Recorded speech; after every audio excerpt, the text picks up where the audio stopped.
Woohoo! Hey, good morning. It's Conservative Cat on Cities 92.9, the news and talk Bloomington Normal. So do appreciate you tuning in each and every single morning, bright and early, 6 a.m. to 8 a.m.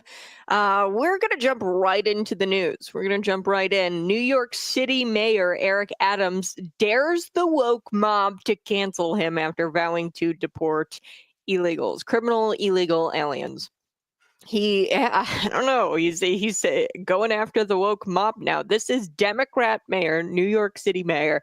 I don't know. I think that it's not very genuine. I think that he's probably trying to come off less Marxisty, like less of a Marxist now that he's approaching re-election. His re-election is supposed to be November 4th, 2024. So we're going to chat about Eric Adams. I also want to talk about Joy Reid, Joyless Reid, racist Joy Reid. She loses it. She loses her mind over a Trump joke. This was a joke, by the way. The media is reporting this as if it was like a serious sentiment coming from Donald Trump. If you look at the context of the conversation, definitely a joke from Donald Trump. It was not a serious sentiment, although it should be, in my opinion, Canada becoming the 51st state of America.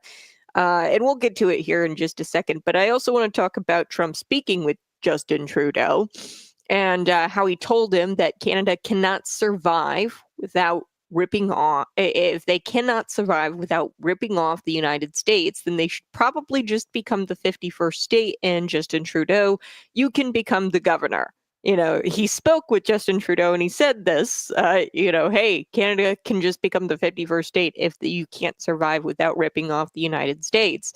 And it was a joke, but people are losing their minds over it, like Joy Reid. So we're going to get to all of that here on Conservative Cat. Catherine Metzger announced that she was going to resign. I saw this on Crystal Label's Facebook. I'm going to pull it up here. That's kind of shocking. She resigned. Now, it's got to be filled with another Republican. So there are going to be applications open, and those are going to remain open until January 9th. And then there's going to be a person appointed to fill that seat, and then you're going to serve alongside District 1 member Republican Adam Reeves, who just won election. So she's been serving for 10 years. She had 2 years left of her term, Catherine Metzger. So I'm kind of shocked that she resigned. I'm not too disappointed. Usually, what really bothered me about Catherine Metzger? This whole virtue signaling thing over the Mahomet Aquifer, that really bothers me. They could actually do something about this and not wait on the state legislature, and they could do a ban right now. They could pass a resolution that says, hey, we're going to effectively ban any kind of carbon pipelines to be under the Mahomet Aquifer. I've talked about this at length, how those are very, very dangerous, these carbon pipelines, these carbon sequestration. It's a green weenie project that they want to do all across the United States. It's going to be shut down probably by Donald Trump. RFK Jr., he's got a very compelling documentary out there about carbon pipelines and the damage that it's done to people's health. In Mississippi, there was actually people who had to deal with the rupture where one of these carbon pipelines bursted, and it was tragic. People went to the hospital. So they want to put one underneath our clean drinking water, okay, the Mahomet Aquifer. Now, Dave Kaler, I've told you this, he's the senator, and Sharon Chung, she voted for it. He sponsored it. The carbon pipeline sequestration bill that allows it to come here to the state of Illinois, and they get to do eminent domain. These private companies get to do eminent domain. There's also no protections for the Mahomet Aquifer or clean water sources as of right now. Now they have to pass a bill which has bipartisan support, and actually Dave Kaler has come out and sponsored this bill. So I think it's kind of funny. He sponsored the bill that explicitly left those out. The Republicans, Senator Chapin Rose, I will remember this always, because it was late. He cursed on the Senate floor, and he said, no, we're going to protect the Mahomet Aquifer. We have to protect the clean drinking water. We can't pass this bill and allow for these carbon pipelines to come to Illinois. And Dave Kaler and all the Democrats ignored it, and they voted for it anyway. And now they're trying to save face, and they've got new legislation out there that would protect the Mahomet Aquifer. But I'm not going to let him get away with it. It was never in jeopardy had it not been for Dave Kaler, okay? He wouldn't need to sponsor a bill protecting it had he not originally voted or sponsored a bill that put it in jeopardy and put our clean drinking water at risk. But Catherine Metzger, so she's resigning. I'll never forget it. Her, Crystal Label, they're all on it together, and they were like, "Yeah, we're passing a resolution. We've drafted up a resolution, and we're saying that we would be supportive of state legislation that seeks to protect the Mahomet Aquifer. Okay, we'd be supportive of this type of legislation if it were passed at the state." What the hell are you for? I mean, really, if you were like, oh, we're going to pass a resolution saying that we'd support state legislation, why don't you pass a resolution banning any kind of carbon sequestration around the Mahomet Aquifer yourselves? They could do that. 100% they could do that. But no, they bend the knee to the state. There's really no local government. They just do what the state wants, what the tyrant Governor J.B. Pritzker wants. And yeah, I mean, it was just virtue signaling, and I lost all respect. If you virtue signal like that, no, it leaves a bad taste in my mouth. So Catherine Metzger, I mean, I'm not broken up about it, her resigning. I just think it's interesting that she is resigning when she's got a couple of years left. But that appointment should be made, and it's going to be a Republican who fills that seat, and it's in District 1. All right, let's get into it. Let's talk about Eric Adams. I want to get here. For all of history, it's not controversial to hold people accountable for crimes, okay? For all of human history, we've held people accountable for their crimes. However, somewhere along the progressive path of leftist destruction, the mob decided that thought crimes were more worthy of ruining lives than going after actual criminals. So if you say men are men and women are women, and this is a thought crime, okay, that's your thoughts, that's your opinion, that's the way you think. Hey, men are men, women are women. If you come out and say that, you will be prosecuted and held accountable for your thought crime, whereas actual criminals are never held accountable. You'll be held accountable if you don't put your pronouns in your bio and you don't go by she, her pronouns or he, him pronouns. These are pronouns, they, them. If you don't put your pronouns in your email signature, then they'll come after you, the woke mob. But they won't go after actual criminals in the streets. In fact, here in the state of Illinois, we pay them with taxpayer dollars, the peacekeepers, right? The peacekeeper program, we pay them a couple $100s a day to go out there and pretty much act as like therapists for criminals. And the thing about the peacekeepers is that they're actual former convicts. They're former convicts. So they take people who went to jail, former convicted felons, by the way. It's a convicted felons program.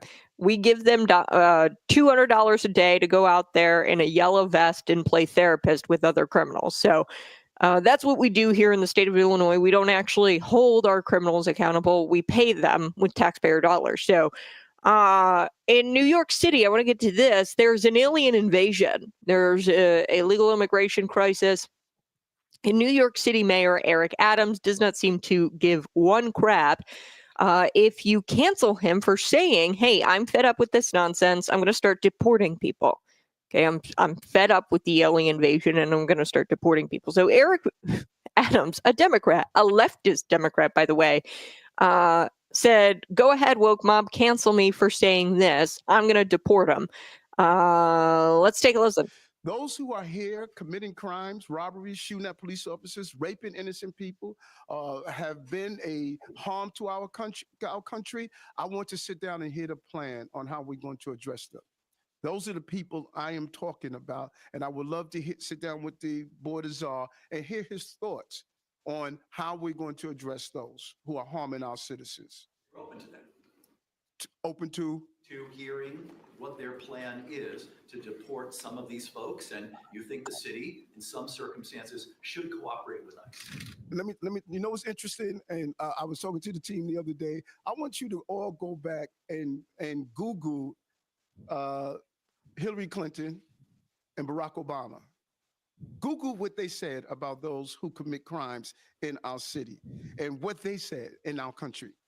They said those who commit crimes need to get out right away. That was their position. So this is not a new position, because in the state of in the era of cancel culture, no one's afraid to be honest about the truth. Well, cancel me, because I'm going to protect the people of this city. And if you come into this country, in this city, and think you're going to harm innocent New Yorkers and innocent migrants and asylum seekers, this is not the mayor you want to be in the city under. Wowza. There you have it. That's Eric Adams. And one may argue, and I totally get this argument, and I'm going to get to it here in a second, because really I think he's doing this now because he's running for re-election, and he's up for re-election November 4th, 2024. So one may argue that Adams condoned, he enabled, he oversaw the worst alien invasion in New York City history, but that's neither here nor there, okay? I understand that, he might have changed his position. I don't know. It's undeniable how fast someone steps in once law and order, though, comes to is an issue. If people are actually hurting people, if people are hurting people that it probably changes your position pretty darn quick. Once law and order is in jeopardy, then your position could change. So, additionally, it only takes the left going after their own for Adams to finally realize and finally start enforcing the law. The left has gone after him. There's been indictments against Eric Adams. They've gone after him for simply saying he wants to deport illegal aliens. So let's take a listen to this clip. Here we go. Support. And let me tell you something, New Yorkers. Never in my life have I had a problem that I did not see an ending to. I don't see an ending to this. I don't see an ending to this. This issue will destroy New York City. Destroy New York City. We're getting 10,000 migrants a month. One time we were just getting Venezuela.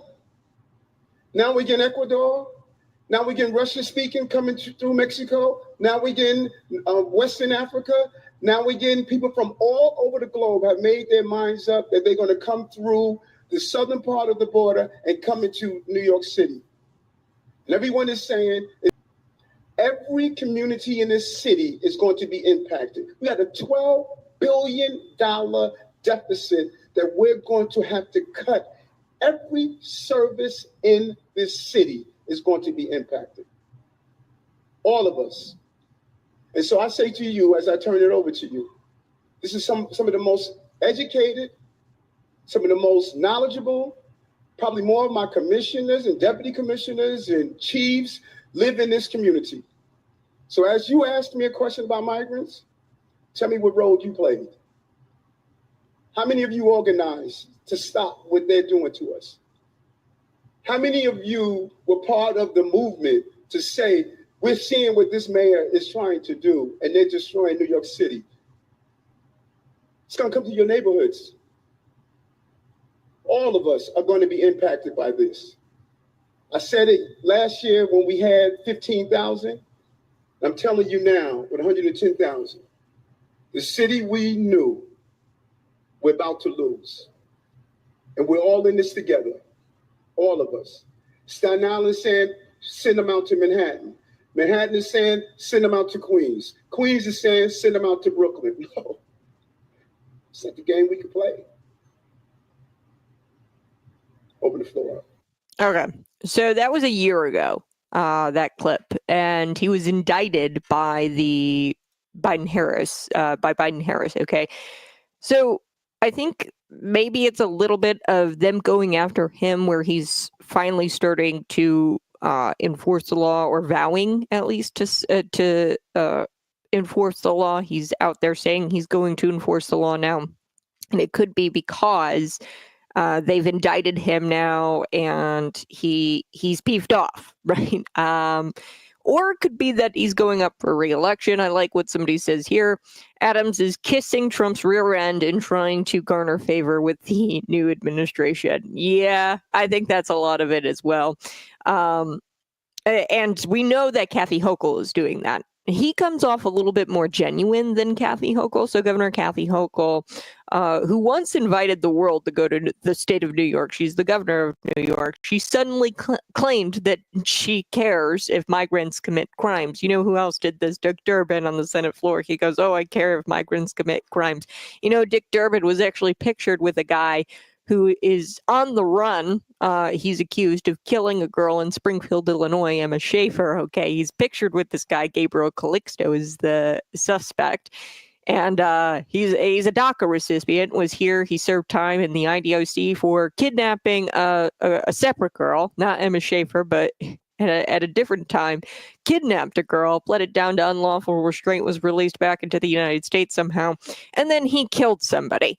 Okay, so when these people say, "Oh, I care if migrants commit crimes," they actually don't care. Okay, they're suddenly beginning to care, which I don't understand. I think they're freaking out about Trump coming in, and they're trying to garner favor with this new administration. I could see that. Also, Eric Adams is up for re-election. I've got to take a quick break, but you're listening to Conservative Cat on Cities 92.9.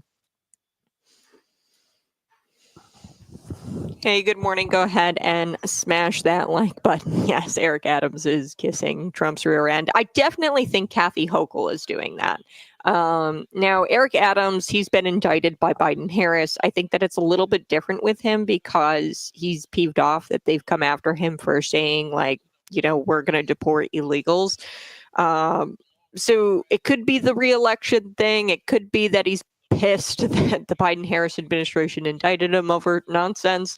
Really, it's the woke mob that has come after you. But either way, I'm all right with people now coming out and saying, but it just goes to show you how inauthentic politicians are. They're willing to say one thing one year, invite the entire alien invasion, right? You had Governor Kathy Hochul who invited the world to come to the state of New York, and then suddenly she cares about migrants who commit crimes. On the Senate floor, you heard Dick Durbin. I'll have to pull the clip, but he gets out there and he says, yeah, migrants who commit crimes should be deported. Okay, but like, what about Laken Riley? What about Emma Schaefer, who was allegedly stabbed by this guy? We don't even know where he's at, Gabriel Calixto, and you're pictured with him, Dick. So if you ask me, they're all a bunch of clowns. I think that they're all inauthentic politicians, and they just kind of go with whatever way the wind is blowing. They're very malleable creatures, and they just kind of bend to cater whoever's in a position of power, which is Donald Trump and the Republicans. They're kind of bending the knee now because they're freaking out. They and they want to keep their position. So back in 2023, Eric Adams told migrants to come to his city. Okay, so in 2023, at some point in 2023, he said, "Hey, migrants, I want you to come to my city. It's a sanctuary city." And then also in 2023, I told you, I just played that clip for you. He had this sentiment of wanting to deport the illegals. So he's just bending. And that came after the indictments, okay? Or that came close to the indictments. So I think he started to shift when those indictments came from the Biden-Harris administration. So back then, though, in 2023, when he told the migrants to come to his city, and then like he kind of backpedaled his position from saying, "Hey, come to my city," and then he's like, "Oh no, you know, there's a big issue with law and order here, or I'm being indicted by the Biden-Harris administration." Then he ran off to Latin America to beg leaders to make it stop and to tell them, "Hey, don't send them here." So Democrats are all talk. They have no real plan. That's a silly plan to go to Latin America and try to beg with their leaders to make make their citizens not come to the United States. That's kind of silly. You just have to deport them. You have to call ICE. You have to say, "Hey, you know, we've got these migrants here. Round them up, deport them, and send them back to their country." That's how you That's how you address it. You don't run off to Latin America and try to get the leaders to make it stop, right? Yeah, like I said, only pathetic people can oversee and cheer on a major alien invasion, and this was totally preventable, this immigration crisis. And then they suddenly pretend to care about America and its citizens. So some may say that Adams is saying all of the right things right now, but we should not forget that he turned a blind eye over the last 4 years as criminal aliens overtook New York City.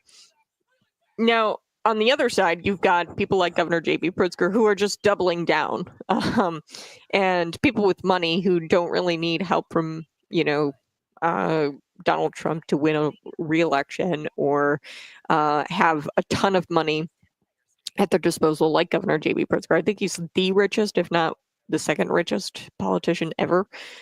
He's extremely wealthy. He doesn't need Donald Trump. He can, double down on his position and win elections because he's got the money to do it. He doesn't need to win any kind of favorability with the citizenry at all. So you've got those people who double down on it, but then you have these people who, want to win re-election. Justin Trudeau, we're going to get to him. He's actually kind of saying kind of the same thing, where he wants to deport the illegals who are committing crimes in Canada. He's also facing off with Pierre Poilievre, who is a conservative running for the Canadian Prime Minister. So naturally, he's going to be bendy, and he's going to try to shift his positions to make himself appear less Marxist-y, or less like a Marxist, right? Because he's up for re-election. We are going to get to Joyless Reid. She's losing her mind over a joke, by the way. And, I see conservative media also getting this wrong. It was not, folks, a serious sentiment. Okay, this was definitely a joke that Trump said to Justin Trudeau, which, unfortunately it was a joke. I would love a serious conversation about having Canada become the 51st state. Why? Because they wouldn't exist without the United States, and that's real. We're getting shafted in trade deals, and we're going to get to that as well. But I'll get to Donald Trump, and I also want to get to his warning to Hamas regarding the continued holding of hostages. People are saying that that's wrong of him to get out there and say, hey, before I get into office, I want you to release the hostages, or else all hell's going to break loose in the Middle East. People are saying that that's wrong, or off the handle, and it's just like, wait a second. These are Hamas terrorists, and he's calling for these hostages to be released. I don't see how you spin that into a bad thing. What?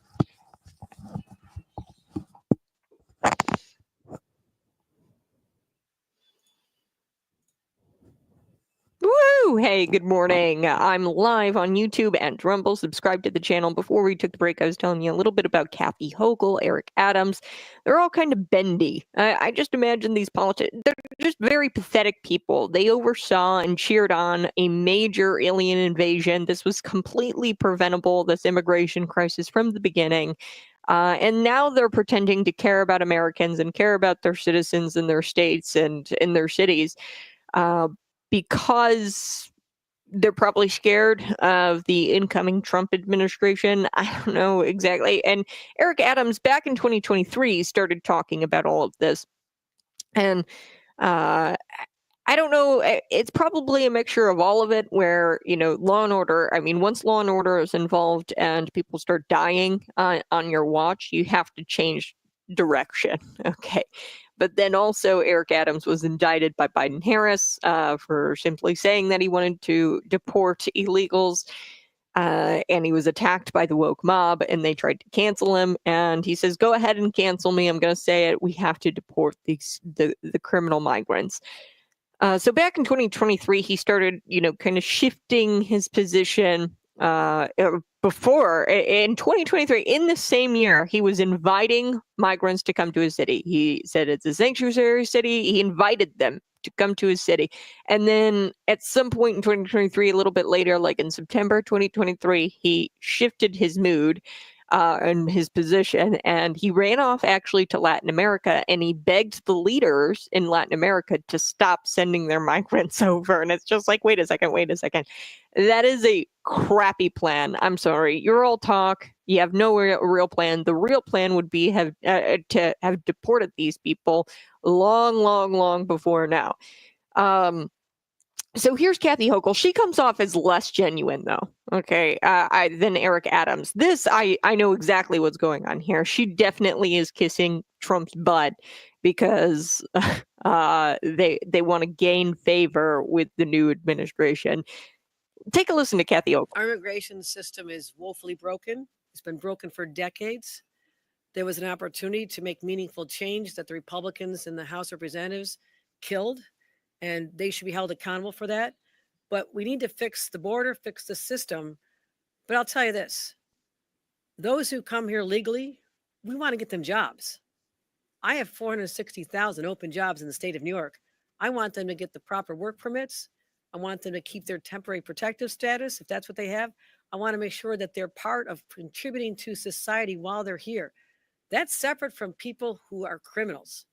Someone breaks the law, I'll be the first one to call up ICE and say, get them out of here.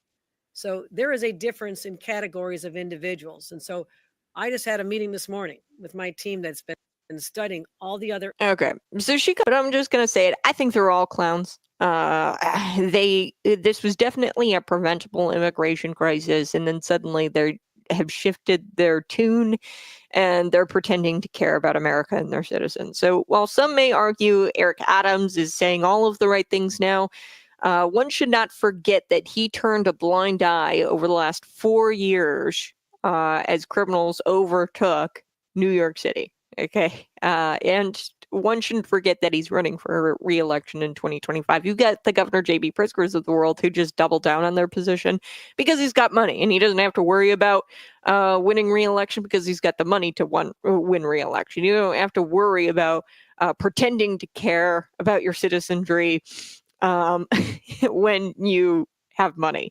Okay, so I want to shift gears. Let's talk about Donald Trump and Canada. So there is this, and it's in conservative media too. They're saying that this was a serious sentiment where he talked about making Canada the 51st state. It's not a serious sentiment. It was a joke.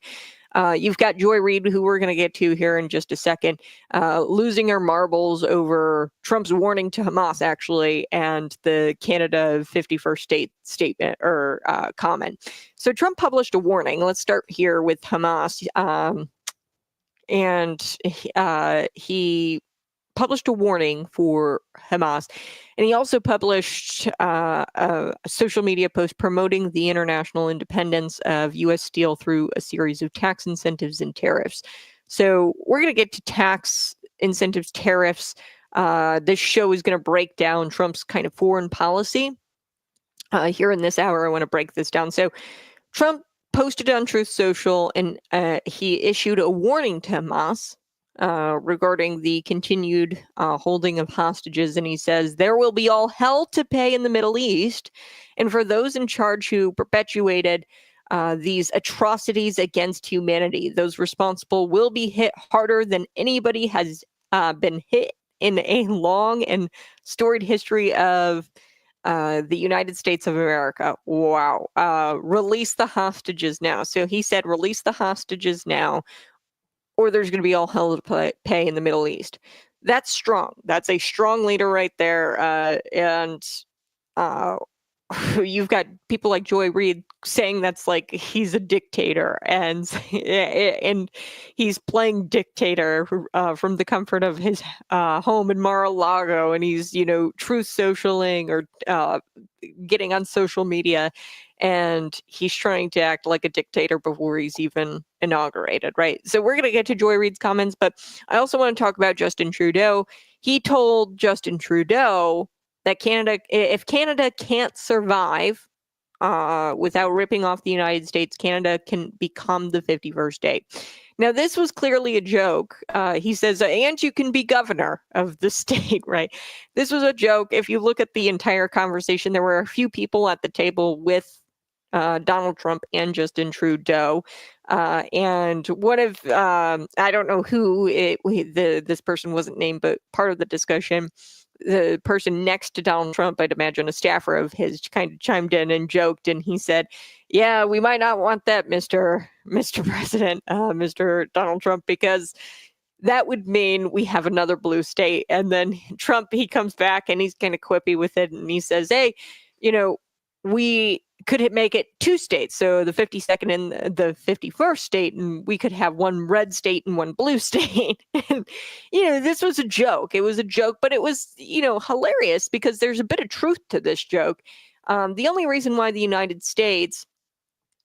only reason why Canada exists is because of the United States, and the United States has been taken advantage of, and it's because we allow it. We fund the world's security. Canada would not have a border we spend so much on that border, and they pay for nothing. We secure their border for them, and we fund the world's innovation. And then we get screwed in these very one-sided deals that we make. So I'm going to get to this. I got to take a break, but I want to look at the U.S. Lumber Coalition. They talk about Canada's unfair trade in lumber and how it's threatening America's economy. And there's an issue of jobs here and fairness in trade and economic stability for thousands of communities and hundreds of thousands of hardworking families in the United States. And it's because Canada is screwing us over with this lumber stuff. They're allowing the lumber, they're dumping the lumber to come in here, and they're receiving government subsidies to get that lumber off of the line. Okay. So the government pays for it, and they're dumping it into the United States, and they can outprice us, and they can lower their prices to barely nothing. And they can outcompete the American producers. So I'm going to talk a little bit about that here on the other side. You're listening to Conservative Cat on Cities 92.9, the news and talk Bloomington Normal. Hey, go ahead and smash that like button. I really do appreciate you tuning in. So yeah, there was this comment. No way on Canada. Last thing we need would be blue electoral college votes. Yeah, more blue electoral college votes. Yeah. So it was a joke. It wasn't a real serious sentiment that Donald Trump had, where he was like, oh yeah, we should make Canada the 51st state. I think we should. I get it. It would probably be a blue state, and that would kind of suck. I like the idea of splitting it off and then having it be a red state and a blue state. Surprisingly, the people of Canada, there are some that are kind of pompous, and they flash their, government healthcare in our faces, and they're like, oh, look at Canada. It's so much better than the United States. We have government healthcare. Yeah, well, you also kill people like people with Down syndrome because they're a strain on the government healthcare system. They actually kill people with Down syndrome over there, government-assisted suicide, assisted suicide, physician-assisted suicide, and the physicians there are government employees, so it's government-assisted suicide. They'll kill you in this assisted suicide program because they don't want you draining the system. So it's not a perfect system. Their healthcare system. In fact, people probably die way more in Canadian healthcare because a government employee is deeming whether you're suitable to save. Because there's limited resources. You've got taxpayer dollars. You have to pay for this thing. So, Canada becoming a 51st state, it would kind of be bad for us because they'd get more blue electoral college votes probably. But I like the idea of splitting it. But it was a funny joke. That's how you know this was a joke. He was like, oh, maybe we should split Canada. There'd be one red state and one blue state. We'd make the 51st and the 52nd. Clearly a joke, but the rabid left media and the establishment, they've taken this and they're like, oh, Trump's a dictator. He wants to take Canada over, and he's going to go in there and plant the American flag and kill a bunch of people and go to war with Canada. No. That's not at all what he's saying. I do want to talk about what's going on with Canada, though. And you can look at the lumber industry, but you can really apply it to anything. So Canada's unfair trade in lumber is threatening. This is according to the U.S. Lumber Coalition. So look them up. Canada's unfair trade in lumber is threatening rural America's Main Street economy. This is an issue of jobs, fairness in trade, and economic stability for thousands of communities and hundreds of thousands of hardworking families in the United States. Canadian lumber mills. So here's how it all kind of works. Canadian lumber mills, they receive government subsidies, among them below market harvesting fees from publicly owned land. Okay, so there's no real risk to creating and harvesting lumber in Canada because it's all subsidized by the government. Okay, you can just take more taxpayer dollars and give it to these companies, these lumber companies in Canada. It's all subsidized, so it's not really competitive. You can't be competitive when you can sell it at super low prices because you can go back into the kitty, which is the taxpayer kitty. The Canadians are taxed to death, right, for this. You can tax the Canadians for more money to kind of prop this industry up. And then you can sell it at a really dirt cheap price here in America because it doesn't take that much actual money to an actual money that's like a risk. It's not a risk to make that lumber in Canada. So Canadian softwood lumber producers unfairly outcompete American producers. This is what the U.S. Lumber Coalition says. And they dump their unfairly traded softwood lumber in the United States, putting U.S. lumber mills, which, unlike Canadian mills, operate under a free market. So we operate under a free market. The lumber industry is not subsidized by U.S. taxpayer dollars. Okay, they have to deal with the risks of the free market. They have to, harvest this lumber, or they have to pay people with real money. They don't just get it from the government like Canada does. This is a fundamental competitive disadvantage. This is what the U.S. Lumber Coalition says. Because of the unfair trade, U.S. mills lose sales, causing difficulty in maintaining production and employment levels. Of course, because everybody wants the Canadian lumber because they can price it at I don't know. I mean, I'm just using silly numbers here. If they're given $500 to create, this or harvest this log from the government, the Canadian government, they can turn around and sell it for $200. They don't have to sell it for, say, $600 and make the $100 profit. They can sell it at $200. And they can outcompete the United States, and the United States loses the sales when it comes to the lumber. So this harms communities all across the country and damages the overall U.S. economy. You wonder why your housing prices are so high. Really, I mean, it's because the U.S. mills, they lose sales. They can't. This is. It's bad for the economy. I do want to come back for our radio friends, but go ahead, smash that like button and share this out with your friends.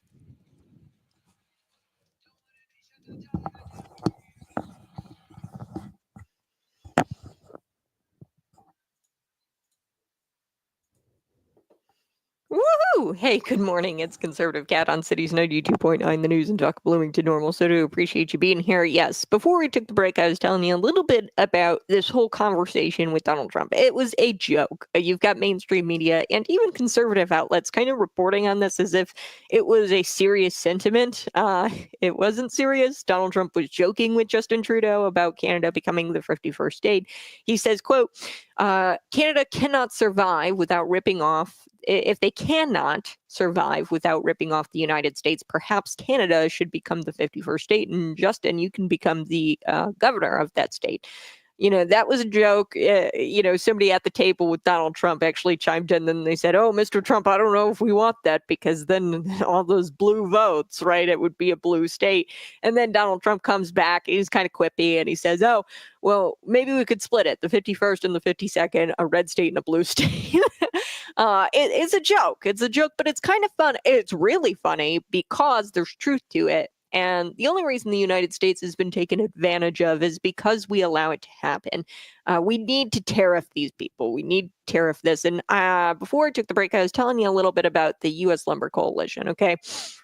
We fund the world's security, we fund the world's innovation, and then we get screwed in these very one-sided deals that we've made. So here's Canada, okay? Canada, and this is from the U.S. Lumber Coalition. Canada's unfair trade in lumber is threatening rural America's Main Street economy. This is an issue of jobs, fairness in trade, economic stability for thousands of communities, and hundreds of thousands of working families across the United States. They go on, they say Canadian lumber mills receive government subsidies. So this is important. Among them, below market harvesting fees from publicly owned land. So they don't have to pay these harvesting fees to private landowners because it's publicly owned land. They don't have to pay the harvesting fees that U.S. lumber mills have to do. It costs a lot of money to run a mill, right? And here's the thing, they've got the taxpayer at their disposal, these government Canadian lumber mills. They receive these government subsidies. So here's an example, okay? And I don't know anything about the lumber industry, like the prices and stuff like that. Let's just say a log, right? It costs normally, $500 to produce one, 2x4 or whatever, okay? One 2x4. I don't know. These numbers are probably crazy. One 2x4, it costs you like let's say $300 to make, okay? This 2x4 that's processed and ready to go and ready to be sold to build a house, okay? Cost you $300 to make this thing, to actually get it out for sale and to sell it. It costs $500 to do it. The government, the Canadian government, swoops in, takes money from the taxpayers there, and pays for that cost of processing this piece of wood from the tree to create a 2x4 ready for sale. And they don't have to pay it. The lumber mills don't have to pay that cost of processing that wood from the tree. So they can outcompete American producers, because if, say, it costs you $300 to, process this piece of wood from the tree, they can go around and turn around and sell it for, $100, whatever, because they don't have to make a profit. They don't have to make that money back. Whereas in the United States, it costs you, $300 to process that piece of wood. So you're going to have to sell it for $400 in order to make some sort of profit. Otherwise, you're in the hole. See, it's an unfair, it's unfair. Canadian softwood lumber producers unfairly outcompete American producers, and they dump their unfairly traded softwood lumber in the U.S. market, putting U.S. lumber mills, which, unlike Canadian lumber mills, operate under a free market at a fundamental competitive disadvantage, okay? So the lumber mills here are at a fundamental competitive disadvantage, because we operate under a free market and they don't. They don't have to make a profit. They don't have to price their wood to make the profit and to make up for what it costed to process that piece of wood. I know I'm kind of getting down into the weeds, but this is important because of unfair trade, you've got U.S. mills, lumber mills, they're losing sales. They're losing sales. It's causing difficulty in maintaining production and employment levels. So you can't produce enough lumber, which ultimately destroys the entire country and the overall U.S. economy, because housing prices are a wreck, because they can't keep up with production because nobody's buying it from them. They're buying it from the Canadians. So at this point, we might as well just make Canada a 51st state. So the United States, this is what the U.S. Lumber Coalition says, the United States needs is continued enforcement. What the United States needs is continued enforcement of the U.S. trade laws to offset Canadian lumber subsidies and unfair trade. The enforcement of U.S. trade laws will maximize long-term domestic production and lumber availability produced by U.S. workers to build U.S. homes. So there you have it. I'm going to go on. This is from an article, also from the U.S. Lumber Coalition. He says the United States government ruling substantiates that Canada continues to subsidize and dump its softwood lumber products in the United States, distorting the U.S. softwood lumber market to the detriment of U.S. sawmills, their employees, and communities. So they're the subsidize and dump. So they're dumping it at a dirt cheap price. Everybody's buying the Canadian wood because there is no real. They're not operating under a free market, so they can outprice and outcompete, artificially outcompete the United States. He said, this is even a higher level of unfair trade by Canada could not have come at a worse time for domestic producers. This is what Andrew Miller, the chairman of the U.S. Lumber Coalition and CEO of Stimson Lumber, said. So, bottom line, American lumber cannot compete, and it cannot happen on an equal playing field. There is no equal playing field, so we can't compete if the playing field is not equal. So I do want to take a quick break, but when we come back, I'm going to wrap up this story, and I want to get to Joy Reid because she's really funny on our program. She loses her mind because Donald Trump said this little joke about Canada becoming the 51st state. I'll be right back. It's Conservative Cat.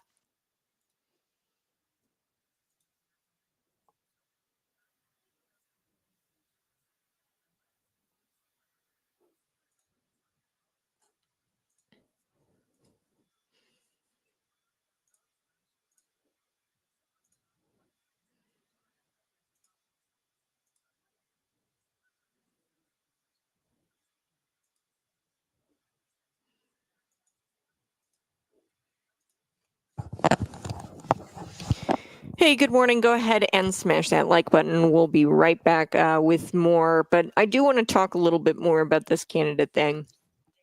Because this is just a perfect example as to why, if you're going to be dumping all of this unfairly in America, and you're going to be selling your lumber at these super low, extremely low prices, forcing the U.S. mills to close up or to lay off people because they can't compete, they can't sell. If you lose sales, then you have to, do layoffs, you have to do all of this, and this is just an unfair trade practice. So, to continue with what he says here, lumber demand and prices are at record lows, and mills across the country are struggling to keep afloat. The increased levels of unfair trade confirmed by the Commerce Department makes it clear that the Canadian unfair trade practices are making a bad situation worse by accelerating and deepening market down cycles, resulting in today's extreme low lumber prices, forcing U.S. mill closures and layoffs. Okay, so bottom line, like I said, American lumber cannot compete when you have this unfair playing field. This is not an equal playing field. They get the government subsidies. There's no risk. And the United States, we're operating in a free market. So according to Politico, Canada is hinting that it'll accelerate its plans to boost its defense spending. So that's another part of this that people don't talk about, is that the United States is pretty much defending everybody. We pay for everybody's defense around the world. But now you've got Canada kind of like talking about possibly spending to hit a long elusive NATO target. So they haven't been spending anything in NATO really, but now you've got Justin Trudeau kind of like talking about trying to spend 2% of its GDP on defense by 2032. 2032, let me repeat that. He wants to spend 2% of the GDP on defense by 2032. What? Right. So Donald Trump's going to come in. He's going to push all of the NATO allies to spend more. It's not fair that the United States is defending everybody. And if it is like that, then we definitely shouldn't be getting shafted in these unfair trade practices, right? Like the lumber industry, where the lumber industry comes out and outsells the American industry, and it's unfair. Okay, this is an unfair playing field, and it's not. It's artificially creating competition. There is no real competition. So Trump is going to get in there and he's going to push the NATO allies to spend more, which it needs to happen. We're going to talk a little bit more about this here now. Smash that like button and share this out with your friends.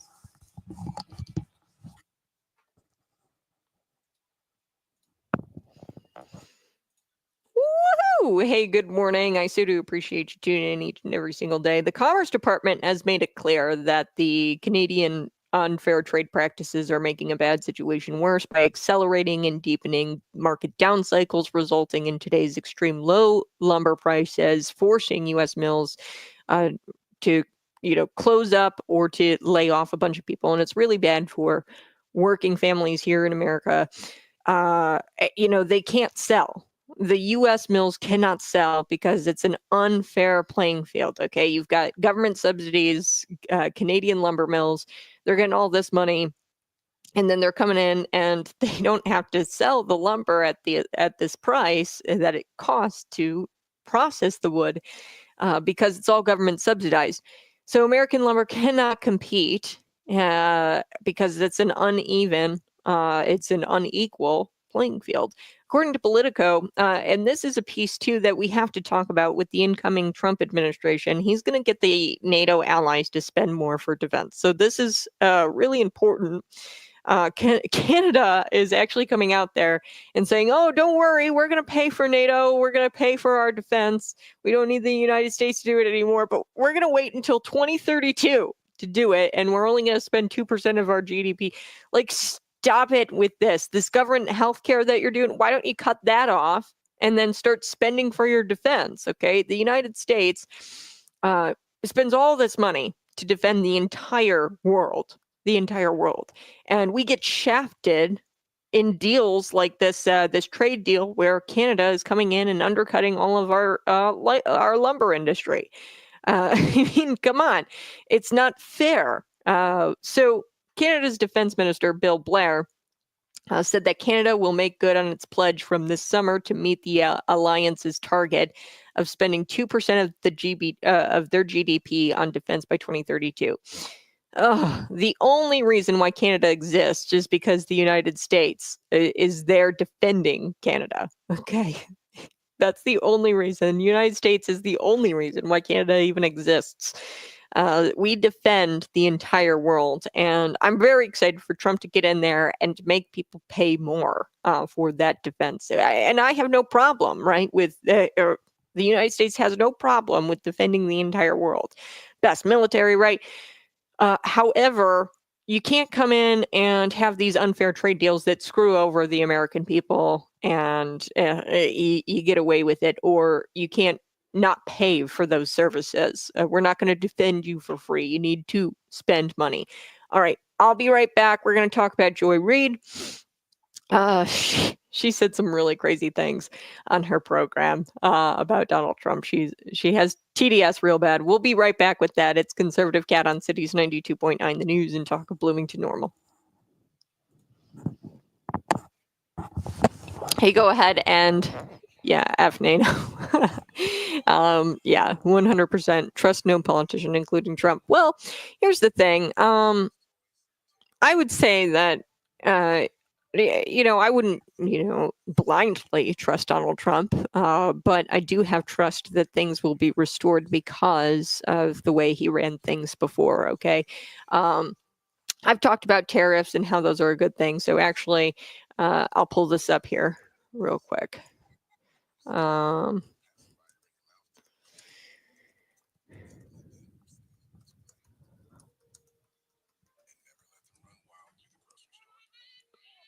This is a really great example for Illinois. Okay, so former President Donald Trump, he was, or President-elect Donald Trump now, at this Bloomberg thing in Chicago. Okay, and he was talking with the Bloomberg News editor-in-chief, John Micklethwaite.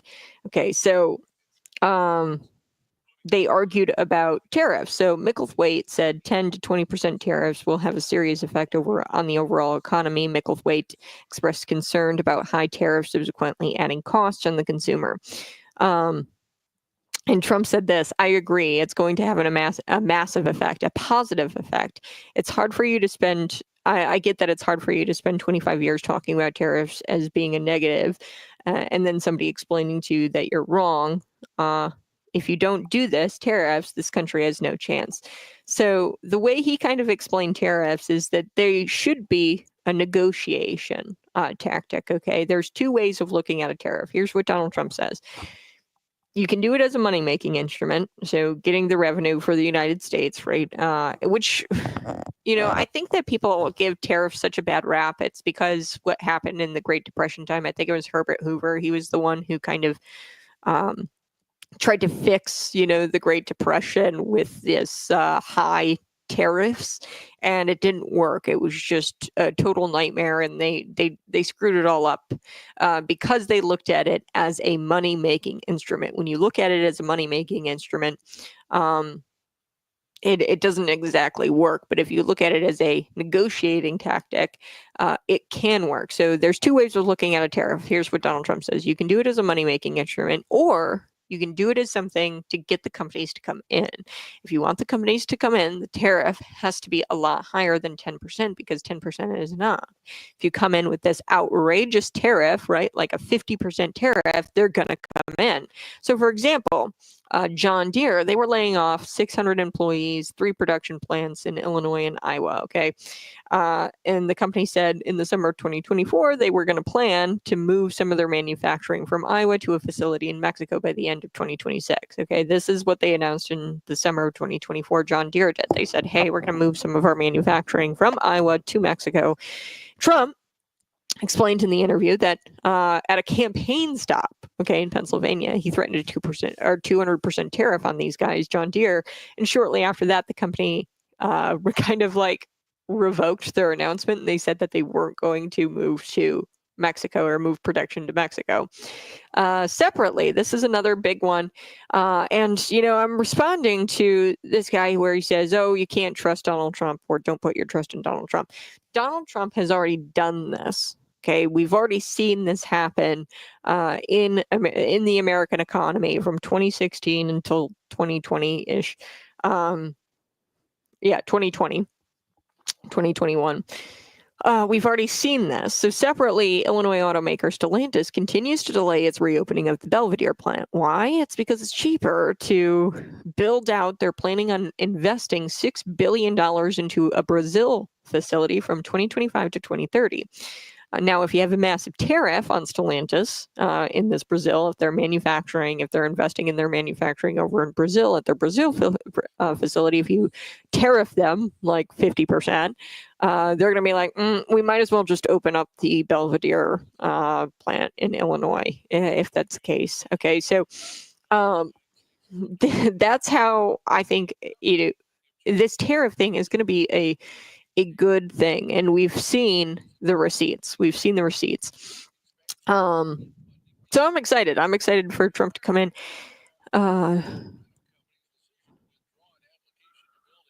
Let's see, I'm going to get to some of your comments.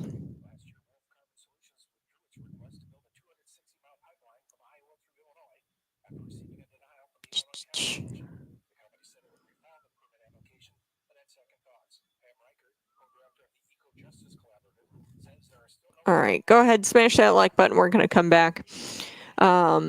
Be sure to comment and share this out with your friends. We're going to come back and we're going to be talking about Joyless Reid. Joyless Reid, she is a QAnon, or she is a Blue Anon. She really has bad TDS. So the cable news journalism or reporters, if they don't pace themselves here, they're going to start to really have an aneurysm live on air before Trump gets sworn in next month. Okay, they got to pace themselves here because they're losing their minds before he's even sworn in. They've got their panties in a bunch. because Donald Trump is out there saying things like Canada should be the 51st state. He's out there warning Hamas to release the hostages before he gets in. Otherwise, all hell is going to break loose in the Middle East. Even after their party, the Democrat Party, got their heinies whooped in this last election, the media still goes into DEFCON 5 over every little thing Trump says, okay? The Canada thing, the Hamas warning, right? That's Trump being Trump. And I'm really excited for Trump to be Trump for the next, 4 years. So this is Exhibit A. This is racist Joy Reid in Canada. I want to talk about this instance where she loses her mind over this. Really, it was a joke, and she's losing her mind really for no reason at all. But we're going to get to it. Good. Smash that like button.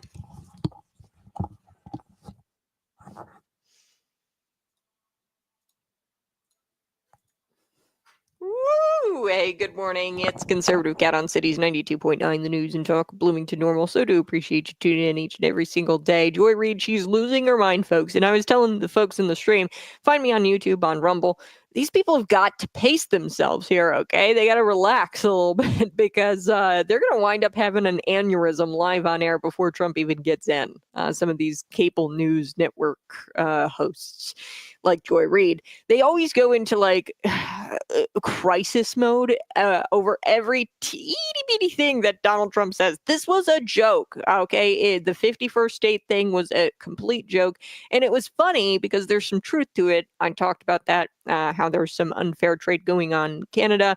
The United States is the only reason why Canada still exists. We fund the entire defense, or the defense of the entire world. Okay, the United States does. We get shafted. Now you've got, Canada, the defense minister, Bill Blair, saying that, Canada is going to make good on its pledge from this summer to meet the alliance's, the NATO alliance's target of spending 2% of the GDP on defense by 2032. Okay, 2032. They're not even trying to spend money on defense. They're just giving it to the United States. That is at the United States' feet. United States, you have to defend the entire world. And actually, what we're going to do all these unfair trade things. We're going to subsidize the Canadian lumber industry. We're going to make it to where they can outprice the U.S. lumber industry.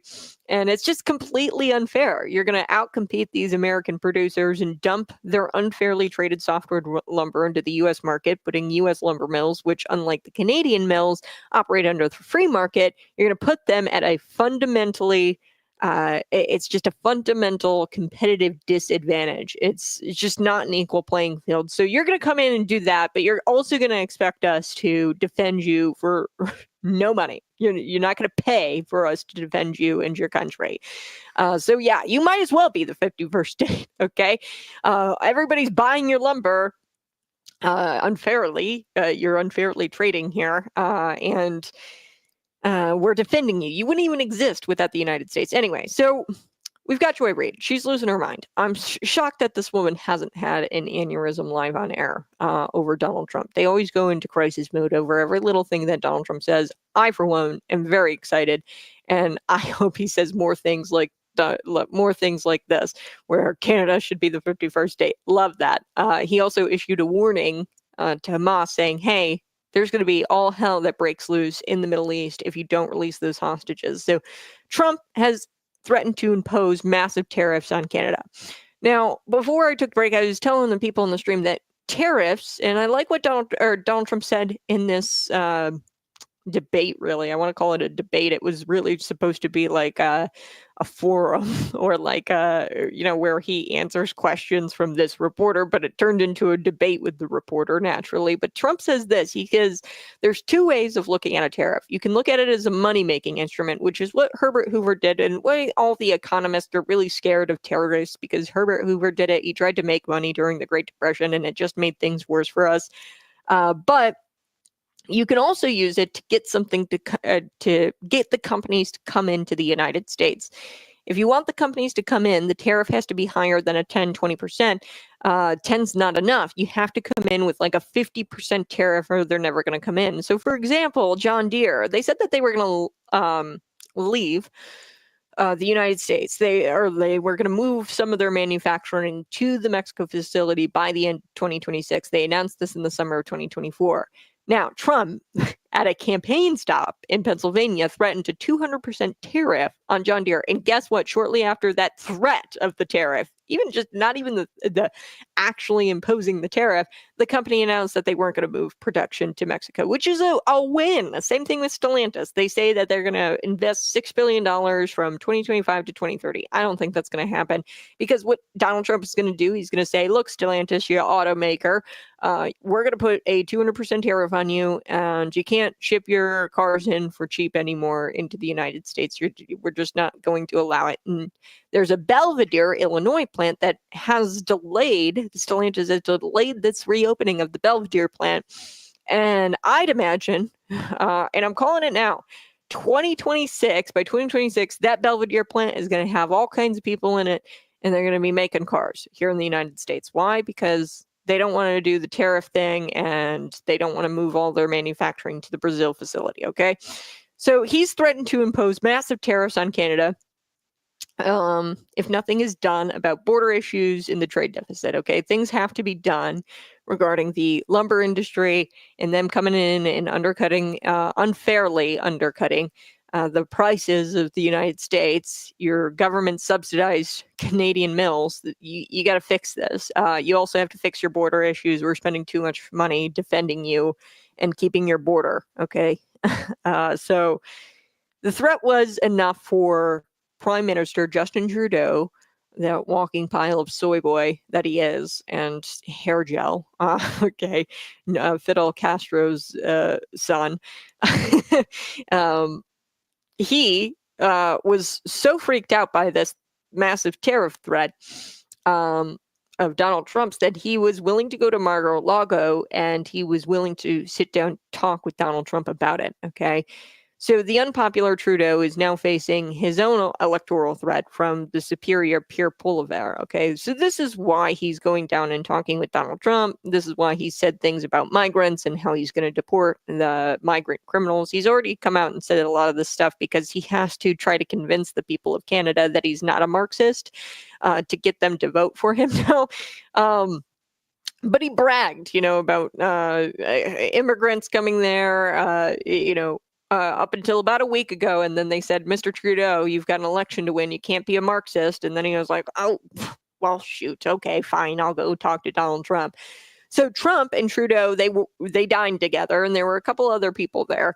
And it was a joke. He jokingly said that if Canada is so dependent on America, we should just make them the 51st state. And that Trudeau could be the governor. Okay, so let's take a listen here.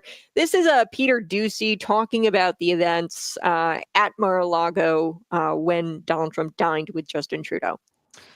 And tonight we're getting some new details about that Trump-Trudeau dinner from two people who were at the table. We are told that when Trudeau told President-elect Trump that new tariffs would kill the Canadian economy, Trump joked to him that if Canada can't survive without ripping off the U.S. to the tune of $100 billion a year, then maybe Canada should become the 51st state and Trudeau could become its governor. Right. But more on that.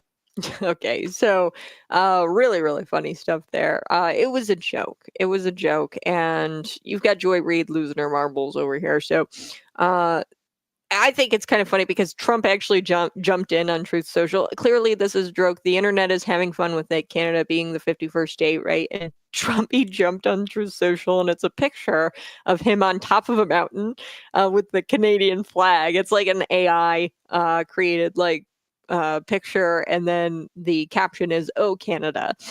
So, I mean, this is clearly a joke. But the humorless Joy Reid, who is, got no comedic bone in her body, I'm sure, she did not find any of it funny. She, of course, compared Trump to Putin and dictator, and he's going to go in and he's going to kill everybody in Canada and claim Canada's land and plan to flag, right? So let's take a listen. Here we go. we are seeing a global trend of the far right surging. It isn't just happening here. But let's bring you back to the U.S. and to our local gangster, Donald Trump. He's not even president yet, and he's already spending his time sitting in his golden palace, Mar-a-Lago, muscling other countries like he's Tony Soprano with a social media site. Doing things like, reportedly, debating whether or not to invade Mexico, threatening BRICS countries, Brazil, Russia, India, China, and South Africa, with 100% tariffs if they don't commit to trading in dollars and not their own currencies, demanding Hamas release all hostages being held in Gaza before his inauguration, or there will be, quote, all hell to pay in the Middle East. What's wrong with that? I don't understand what's wrong with that. She's losing her mind, and you gotta at least pace yourself here, Joy Reid, because I'm expecting you to have some sort of aneurysm. They always throw themselves into DEFCON 5 when they're talking about Donald Trump. Every little thing that he says, all hell to pay if Hamas doesn't release the hostages. Why are you losing your mind over that? If anything, that's something you would want to see out of the president, demanding hostages to be returned. Take a listen. Even reportedly threatening Canada. According to Fox, when Canadian Prime Minister Justin Trudeau went to Mar-a-Lago this weekend to try to talk Trump out of his 25% tariff threat, Trump apparently suggested that if Canada can't handle the tariffs that would violate the NAFTA upgrade Trump himself signed into law, the USMCA, they should just become the 51st state. Just become the 51st state instead and allow Trudeau to be reduced to governor of the state of Canada, which caused the Prime Minister and others to laugh nervously. And while some are writing that off as just a joke, just a few hours ago, Trump posted this obviously AI photo of him standing on a mountaintop next to the Canadian flag, looking off into the distance with the caption, "Oh, Canada." And for the record, he appears to be looking at the Matterhorn, which is on the border between Switzerland and Italy, not Canada. Oh, and let's not forget, this is the same Donald Trump who at one point seriously wanted to buy the nation of Greenland, even possibly trade it for Puerto Rico. I wonder what this guy has against Puerto Rico. I'll just keep noodling on it. I'm sure I'll figure it out. Bottom line, this is how Trump operates on the world stage. He acts like he's everybody's boss, like he's the king of the world, which is bad news for basically everybody, unless your name is Vladimir Putin, the boss to Trump's underboss. The question now is, will any other leader stand up to him? And who? Who becomes the leader of the free world when Donald Trump ends Pax Americana as we know it? As Nicholas Grossman writes for The Bulwark, there is no undoing damage in history. It is up to those with power and influence to limit it now, and up to future generations to deal with it later. The post-Cold War international system has serious flaws, but at least there are clear enough rules that charges of hypocrisy mean something. Even rules more honored in the breach will be preferable to the lawlessness Trump's second term could invite. Oh, boy. Honestly, my favorite comment of hers there is, this is how Trump operates on the world stage. He acts like he's everybody's boss. No, I mean, yes, that's correct. He acts like everybody's boss, but it's probably because we are everybody's boss. Like, quite literally, these countries are dependent on America. They're dependent on America, and that's how the American president should be operating on the world stage, like we are in charge of everybody, because that is, and they're not paying us. Okay, we're giving them free defense, the entire world. And pretty much free defense, right? Now you've got, Canada coming in and chiming in and saying, oh, don't worry, 2% of our GDP is going to go to our defense. Is going to go to, the NATO, the alliance, right? By 2032. Boy. So here you've got Joyless Reid. She's humorless, right? This was obviously a joke, 100% a joke. So I don't even know why. And the AI, his whole AI thing, the picture that he posted of him on the mountaintop overlooking Canada, that proves to me that it's a joke, okay? That's a meme. He generated an AI, artificial intelligence image as a joke. And seeing these people like Joyless in a constant state of meltdown is just really silly. It's really, really silly. And I think that the reason why Americans elected Donald Trump is because he's got that boss energy, right? He gets out there and he is everybody's boss, and he acts like the other countries are dependent on America, because that's exactly how the American president should operate on the world stage. It's the main reason why we elected Donald Trump to be the American president. And, seeing her in a constant state of meltdown and seeing her almost have an aneurysm live on air, that is just an added bonus. I voted for Donald Trump because I wanted his boss energy back, right? But it is an added benefit that Joy Reid loses her absolute marbles when Donald Trump says the tiniest little things. Like, this was a tiny little joke that he made while dining with Justin Trudeau, and it's kind of funny because there's some slight truth to that. Why isn't Canada the 51st state if we're literally paying for their existence, for them to for their border, for their defense, and then meanwhile they're shafting us in all of these trade deals? Yeah, I do have to take a break, but when we come back, we're going to talk about, did you know what's going on with the Supreme Court? They're talking about banning child genital mutilation. That's really what this is. It's not transitioning surgery. I'm going to call it for what it is. It's genital mutilation. They want to ban it. They're trying to make it to where, it's before the United States Supreme Court. People brought this forward. They want to make it to where states can't ban it. Okay, so say the state of, it would never be Illinois, but say the state of Texas, right? They ban gender affirming care for minors, so-called gender affirming care, genital mutilation for minors. They want to make it to where Texas can't do that. So the ACLU lawyer, he swears to you that a 2-year-old is old enough to change their gender and to have this gender transitioning surgery, and that they understand that they are in the wrong body and they're capable. A 2-year-old is totally capable of electing for a gender transitioning surgery. Absolutely wild. I'll be right back. It's Conservative Cat on Cities 92.9, the news and talk Bloomington Normal. All right, go ahead and smash that like button. I so do appreciate you tuning in. And subscribe to the channel. When we come back, we are going to be talking about Ketanji Brown Jackson. There's also this clip of her kind of equating, I guess, interracial marriage with the whole gender transitioning surgery thing, which is just wild. It's not the same thing, and she tries to equate interracial marriage to that, which doesn't make a whole lot of sense. But I want to talk about this ACLU lawyer, and he's fighting for children to be able to be castrated, because let's call a spade a spade. That's what gender mutilation, that's what this is. It's having 2-year-olds castrated. Okay, that's what this is. And they want to make it to where states aren't allowed to ban that sort of behavior. So we're going to be right back with that. Smash that like button and share this out with your friends.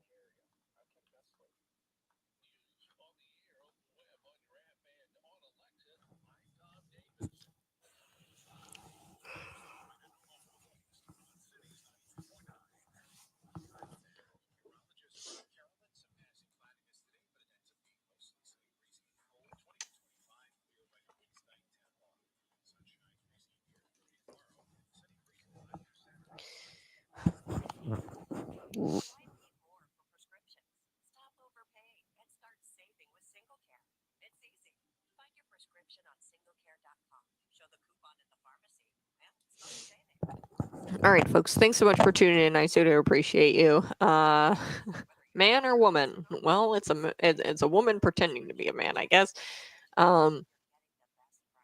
So this is a man who's actually a woman, by the way. So this guy is representing the ACLU in their effort to fight for child castration. Like I said, we cannot lose the language here. That's exactly what this is. It's a castration. You chop off the healthy body parts of a 2-year-old. That's exactly what it means to fully transition a 2-year-old. the worst part here is that this guy is a lawyer, or well, this woman is a lawyer, and he admits that 2-year-olds are not capable of consenting to sex changes, but their parents are. Thus, he, she, they, I don't know, this individual's pronouns, believes children as young as 2 should be able to medically transition if the parents say so.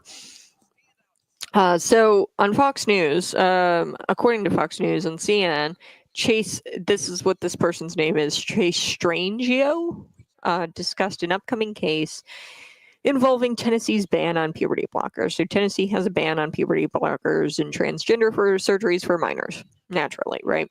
The trans man will argue in front of the Supreme Court. Host Jake Tapper asked Chase, this is who this guy is, okay? Jake Tapper asked Chase about people concerned that there's not enough data regarding the effects of minors receiving such procedures.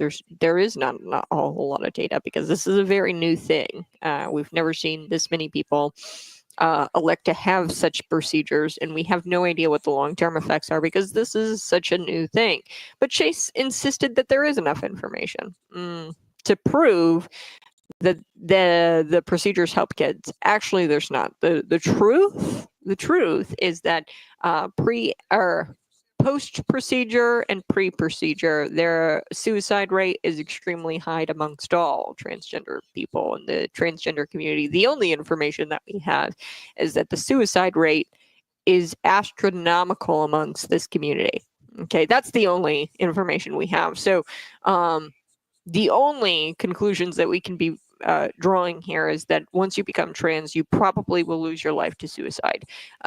Pre-op, if you don't go through the transitioning surgery, and post-op, if you do go through the transitioning surgery, you're just going to wind up killing yourself, which suggests to me, and you know, I'm a Christian, I really do believe that this whole transgender ideology is actually just a demon trying to get into your head and trying to mess with your understanding of who you are. You were created by God. You were fearfully and wonderfully made, right? In the image of God.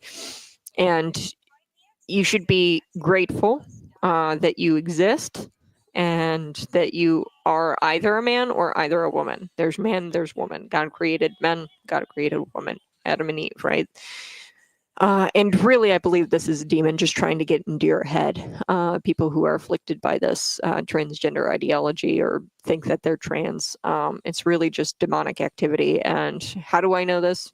The suicide rates, right? That's just, and he's trying to get you to kill yourself. The demon. Let's take it. Let's talk about it. Here we go.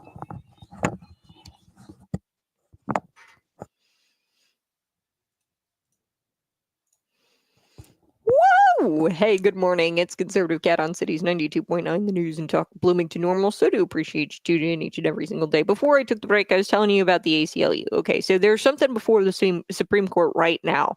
They're going to be talking about it. It's this case where the Tennessee ban on puberty blockers and gender care, gender affirming care is what they call it. It's transgender surgeries. Right. These are not offered to minors, and there's a ban in Tennessee. You cannot offer puberty blockers or transitioning surgeries to minors in that state. Now, Chase Strangio, this is an ACLU lawyer, is going to be arguing that Tennessee should not be able to ban this. And he's arguing in front of the Supreme Court. Now, this person is a man who is actually a woman and is representing the ACLU in its effort to fight for child castration. And let's not mince the words here. That's exactly what this is. When you transition a 2-year-old, it means castrating a 2-year-old, okay? Turning a 2-year-old into a female, that is castrating a 2-year-old, okay? So this lawyer admitted that, yeah, kids can't, like 2-year-olds aren't capable of consenting to those kinds of things, but their parents are. Like, he actually admitted this, that, yeah, kids aren't able to do this, but the parents should be able to, castrate their children. That's abusive, right?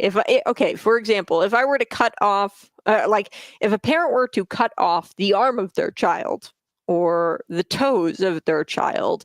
And I mean, you would be jailed. You would be jailed if you cut off the healthy limbs of your child. So this he, she, they, I don't know what this person's pronouns are, believes that children as young as 2 are able to medically transition.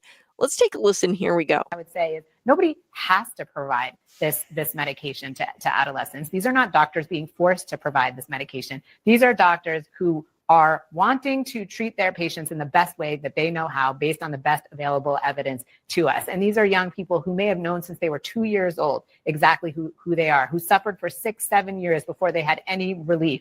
And what's happening here, it's not the kids who are consenting to this treatment, it's the parents who are consenting to the treatment. And as a parent, I would say when our children are suffering, we are suffering. And these are parents who love their children, who are listening to the advice of their doctors, of the mainstream medical community, and doing what's right for their kids. And the state of Tennessee has displaced their judgment. I would say is. Wow. Okay. So Fox News, this person's name is Chase Strangio. And he is kind of strange. Chase Strangio, and he is arguing in front of the Supreme Court that Tennessee should not have a ban on puberty blockers and transition surgeries for minors. Host Jake Tapper asked Strangio about people concerned that there's not enough data regarding the effects of minors receiving such procedures. So I'll tell you what data is actually out there. The data pre and post-op. So if you go for one of these transitioning surgeries, pre and post-op, the suicide rate's about the same. So they can't sit there and argue that there is data that suggests that having a surgery or transitioning surgery helps your chances in not committing suicide. And nobody even really talks about this. Everybody in the transgender community, I mean, when I say everybody in the transgender community kills themselves eventually, they kill themselves eventually. I mean, this is an astronomical, and I say this all the time, and I know it's kind of shocking and it might drop your jaw, but during the Holocaust, you had Jews killing themselves because they wanted to avoid painful death like the gas chamber. And that suicide rate was extremely high because they just didn't want to die a painful death. Okay. The suicide rate amongst the transgender community now in 2024 is higher than that of the Jews killing themselves to avoid the gas chamber during the Holocaust. Okay, so nobody's talking about that. And as I was sharing with people on the stream, I think that we need to talk about, hey, post-op, it doesn't really matter what you do for the transgender community. They kill themselves ultimately. So perhaps we should say, don't be transgender. Okay, inevitably, you're going to wind up killing yourself, so you probably shouldn't be transgender. I don't know why that's so controversial to say.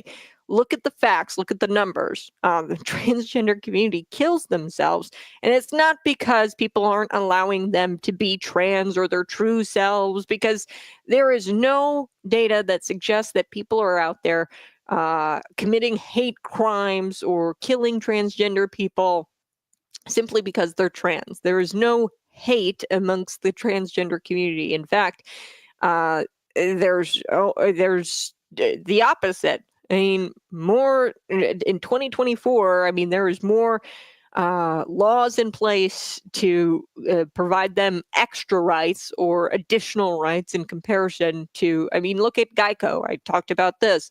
The employees are forced to put pronouns in their signature in order to make the transgenders in the company feel better about themselves. Okay, so there's additional rights given to trans people across the nation, in states everywhere. Okay, so look at the transgenders in the military. You can get your transgender surgeries on taxpayer dime. Okay, so nobody is talking about how the actual data suggest, hey, maybe you shouldn't be trans because you're ultimately going to kill yourself.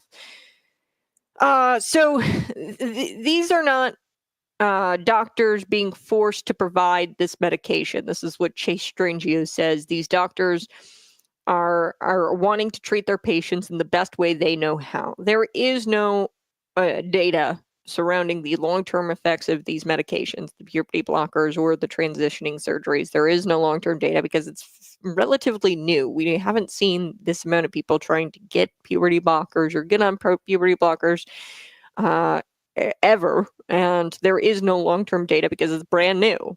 This is a new a new thing here in the United States. He goes on and he says, and these are young people who may have known since they're 2 years old exactly who they are. Okay, 2-year-olds don't even know if they don't even know if Santa's real. Okay, how on earth are they're supposed to know who they are? Kids don't even talk in full sentences at that age, 2 years old. But we're to believe that they just know. They just know who they are. They know little Susie, 2 years old. She knows that she wants to be Sammy. I mean, come on, give me a break here. There's more than enough evidence that proves that these sorts of interventions, physically, mentally, and morally, are harmful. Okay, there's so much evidence. I mean, it does not change. Post-op, pre-op. I'm not going to say you're in line. I haven't seen anything that suggests just amongst the transgender community, the suicide rates are just high all across the board. I'm not going to say that the post-op is, more than. We don't really have that information. But just amongst the transgender community, the suicide rates are high. So we have the evidence that all of these interventions and this ideology, I mean, I'm not even going to say the intervention, all of the ideology surrounding the transgender movement is physically and mentally and morally harmful to people. And the fact that the adults think that they can make these sort of decisions for kids before they even enter puberty is deranged. It's evil. If I were to cut off the toes of my child, I would be going to prison, okay? And my child would be taken away from me, out of my custody. But because it's done in the name of transgenderism, it's okay. So I got to take a quick break, but when we come back, we're going to wrap this story up. I also want to get to Ketanji Brown Jackson because she compared banning sex changes to banning interracial marriage, which makes no sense. And it's kind of an embarrassment that she sits on the Supreme Court of the United States, this Ketanji Brown Jackson person. So I'll be right back. It's Conservative Cat. It is an embarrassment that she's sitting on the Supreme Court. Can we all agree with that? Yes, they will be going to doctors forever, as trans drugs are not natural to the human body. Yeah, that's what this is really all about. It's all about it's all about the money. That's what this is really all about, and they want to ensure that this transgender complex is well oiled with the cash of victims. Really, that's what this is all about. So yeah, I couldn't have said it better myself. You've got the Ketanji Brown Jackson. Was never qualified to serve in the Supreme Court or for the Supreme Court of the United States either, by the way. She is nothing more than a DEI pick, and it's quite embarrassing that she's equating banning transgender surgeries to banning interracial marriage. Like, give me a break. We need to stop these Frankenstein procedures. And, I get it. It was a social experiment, but can we be done with it now? We got to be done with this now. Too many people are dying, and I don't think that it should be controversial to say, hey, people in this community happen to die at an alarming rate. Perhaps they shouldn't be a part of this community or part of this religion, really, or this cult. I'm not going to say it. It's a cult that ultimately the only end goal for you in this cult is for you to kill yourself. When you look at the alarming rates of suicide amongst this community. I got to take a quick break, but we're going to be right back. Smash that like button and share this out with your friends.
Woo! Hey, good morning. It's Conservative Cat on Cities 92.9, the news and talk of Bloomington Normal. So do appreciate you tuning in each and every single day. So I don't know. I haven't seen this in the news so much. There is a Supreme Court case going on right now, and it's a big one where this ACLU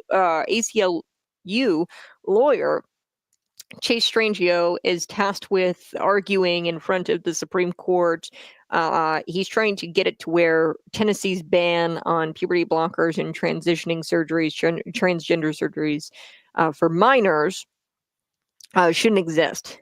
He's trying to get it to where states cannot ban these puberty blockers and transgender surgeries. Now, before I took the break, I was telling you, Strangio had said that these doctors are being forced to, or are not being forced to provide this medication. He said that the doctors are wanting to treat their patients in the best way that they know how. There is no way for these doctors to know how to treat transgender because there is no long-term data. But anyway, he says these doctors are wanting to treat their patients with the best way they know how, based on the best available evidence to us. There is no evidence to suggest that pre or post-op transgender surgery or puberty blockers make transgender people feel better, because amongst the entire community, the suicide rates are astronomically high. He goes on, he says, in these young people who may have known since they're 2 years old exactly who they are, they're suffering for 6 or 7 years before they can get any relief. Oh boy. 2-year-olds, they don't even know if Santa's real. Okay. And some of them can't even talk in full sentences at that age. So there is more than enough evidence to prove that these sorts of interventions, the puberty blockers, the transitioning surgeries, it's actually harmful, mentally and physically harmful. They won't tell you that you have to stay on medication for a long time. They won't tell you that you have to constantly reopen your genitals if you make shift. I don't want to get into the nasty details, but they're not going to tell you what it's like to actually go through one of those surgeries.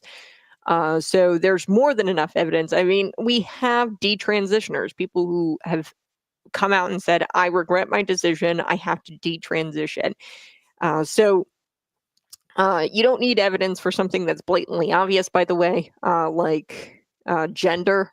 Cavemen, back in caveman days, they knew what men were. They knew what women were. You don't need evidence to say, hey, this is biologically just blatant, okay, that we can't be, shifting men into women and women into men. It just doesn't make sense. So minors cannot legally consent to other medical procedures, by the way. Chase acknowledged this, Chase Strangio, the ACLU lawyer, and he acknowledged this protection while trying to appeal to parental rights. He goes, quote, what's happening here is not the kids who are consenting to the treatment, it's the parents who are consenting to the treatment. And as a parent, I would say, oh, this is unfortunate. When our children are suffering, we're suffering. And these parents who love their children and are listening to advice from their doctor in the mainstream medical community, and they're doing what's right for their kids. And then the state of Tennessee has displaced their judgment. Look, if I say that, okay, so say and this is an actual medical issue where people, I forget what it's called, but they don't like their limbs. Like they actually want to be an amputee, and they have this it's a mental disease really, where they think that they would be better off without legs or better off without arms. It's an actual disease. We just don't hear about it a whole lot, like we do with the transgender issue. If you go to a doctor, the doctor is not going to make you an amputee, right? And if a parent says that, no, I want to cut off and I want to amputate the healthy arm of my child, the doctor's not going to do that because it's not biologically sound. It doesn't make any sense, just to affirm this delusion that you'd be better off without an arm. Doctor won't do that. So why are we doing it with our genitals, the genitals of children? It doesn't make any sense. So I'm sure some parents are so brainwashed that they truly believe putting their kids on puberty blockers is the moral thing to do here, but it's still the wrong thing to do. Okay, just because you think it's moral and it's the moral thing to do, it doesn't make it right. Okay, you can have your thoughts about what's moral and what's right. There is a right and there is a wrong. And the truth is that you will not be better off chopping off your healthy limbs and your healthy body parts. Okay, you will not be better off by being permanently damaged from puberty blockers and blocking your body's biological response. So I say this all the time. If you, as a parent, deprive your child of, the biological response of needing to pee, right? If you, force your kid into not using the restroom or, saying, hey, you can't use the restroom, DCFS would be at your door so fast, right? You can't block natural biological, or if you were to cover your child's mouth and suffocate the child, that's a natural biological response your body has in order for you to live, right? Breathe air. In order for you to continue to live, you need to go through puberty and you need to grow. Okay, so that's what puberty is. It's growing up, and it's actually just growing. Your body grows hormonally. And if you block those natural responses, you would be at the center of an abuse allegation. Okay, if you blocked your body's or your child's natural instincts to breathe, or your natural biological response to breathe, okay, in order to live.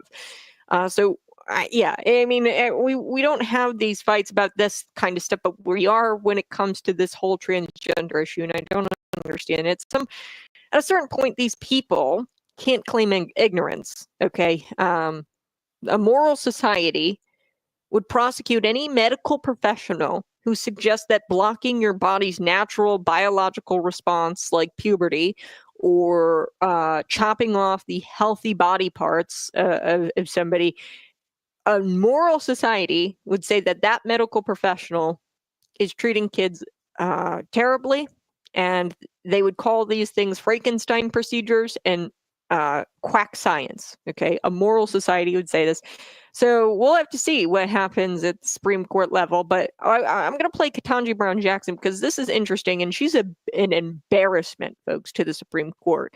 Ketanji Brown Jackson, she's actually comparing banning sex changes for kids to banning interracial marriage, which makes absolutely no sense. So I'll be right back. It's Conservative Cat on Cities 92.9. I mean, come on. You wouldn't cover your kid's mouth if they're breathing, right? That's a biological response that your body has in order to continue to live. Puberty is a thing because you can't stop it. Now you can stop people's breath artificially from breathing artificially, just like you can keep them breathing artificially through like a breathing tube or something. You can stop their breathing artificially, right? There's pills out there that you can take to cut off the lungs and everything like that. So you can do all of that artificially, but that doesn't mean that it's morally right. So forcing your body to not go through a biological, a natural thing in order to survive is child abuse. It's child abuse. And I don't know why and where and when this all got to be controversial, but I guess it is. So we're going to get to Ketanji Brown Jackson. Like I said, she is a disgrace. She is an embarrassment. We've got her out there comparing, like, she's trying to say that banning sex changes is like banning interracial marriage, which makes absolutely no sense. The astonishing lengths at which these people will go to defend this deranged ideology, they will throw logic out the window. They will make these comparisons, and these comparisons make no sense, but they're willing to do it for this ideology and to defend this ideology, even though we all know it's wrong. Okay, we all know it's morally corrupt to be chopping off healthy body parts and to be forcing children into not having their biological responses. So it's astonishing the lengths at which these people will go to defend this ideology. How does this even make sense in her mind? Like, oh, it's the same thing as ban. She claims that trans people are classified, like they're a classified group of people. It's like the same as classifying by race, which makes no sense because the left are the only people classifying these trans people into this group. Okay, the left in this deranged transgender community, to the LGBTQ plus community, they're the ones who are classifying them into this group, and they're saying, oh, well, you're trans if you think that you're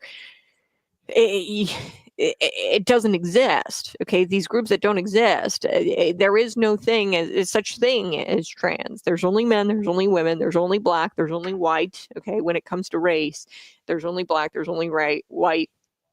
There's only like certain races. You can't like classify them into a group that doesn't exist. Transgenderism, it really just doesn't exist. It's really just men who are pretending or want to be women, and it's really just women pretending or wanting to be a man. At the end of the day, the facts are the facts. That woman is a woman, that man is a man, and it doesn't matter what they want to be. Okay, so for so for this, her argument lacks logic, legally, morally, and biologically. Okay, so This is not about denying a group of people medical care. This is about protecting kids. And the fact that these people are too deranged to see that and are trying to equate it to interracial marriage, it proves that there's a deep, deep, deep, deep problem facing this nation. In Jackson, it proves that she was never qualified to be a Supreme Court member, and she's nothing more than a DEI pick. And this was probably the worst decision. The worst decision that Joe Biden ever made in his life. I'm going to be honest. I mean, outside of the Afghanistan withdrawal, which was really, really bad. This DEI pick was really bad as well. So she's beholden to this progressive ideology, and she's going to try to make these arguments that aren't based in law or biology or morality. She's going to try to make these roundabout legal arguments and equate banning sex changes for kids to interracial marriage, which it doesn't make any sense. It makes zero sense. So I don't know what the end goal here is for the left anyway. They're dedicated to this cause of forcing kids to make irreversible decisions before their brains develop. What is the end decision? Like, what is the end goal here? Why do you want them to make these irreversible decisions? Why do you want them to be able to make these irreversible decisions? I don't know what their end goal is.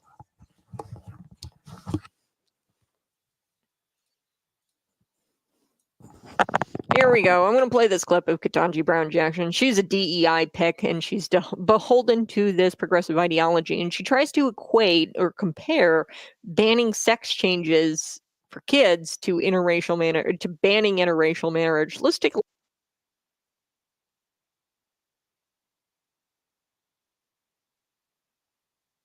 to both races, and it wasn't, necessarily invidious or whatever. But, as I read the statute here, the case here, the court starts off by saying that Virginia is now one of 16 states which prohibit and punish marriages on the basis of racial classifications. And when you look at the structure of that law, it looks in terms of, you can't do something that is inconsistent with your own characteristics. It's sort of the same thing. So it's interesting to me that we now have this different argument, and I wonder whether Virginia could have gotten away with what they did here by just making a classification argument the way that Tennessee is in this case. Yes, I think that's exactly right, that there is absolutely a parallel between any law that says you can't act inconsistent with a protected characteristic and in all other contexts being drawn by the statute.